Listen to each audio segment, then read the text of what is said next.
World-class talent ang gapakita nila Asia's Limitless star Julian San Jose o SB19 member Stel sa ilang duha kaadlaw nga concert niadtong weekend. Nahimong mas extra special pa ang ating tinig shows tungod sa mga special guests nga sila OPM icon Gary Valenciano, Raver Cruz ug SB19 members Josh ug Pablo. All out usab ang support ni Senior Vice President for GMA Integrated News, Regional TV and Synergy, Oliver Victor B. Amoroso ug ni Vice President for Musical Variety, Specials and Alternative Productions Entertainment Group, Gigi Santiago Lara.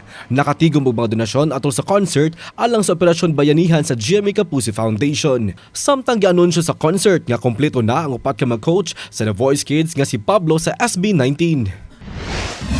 Karong gabi na mga kapuso ang World TV premiere sa Pulang Araw nga makita sa GMA Prime alas 8 sa gabi pagkahuman sa 24 oras.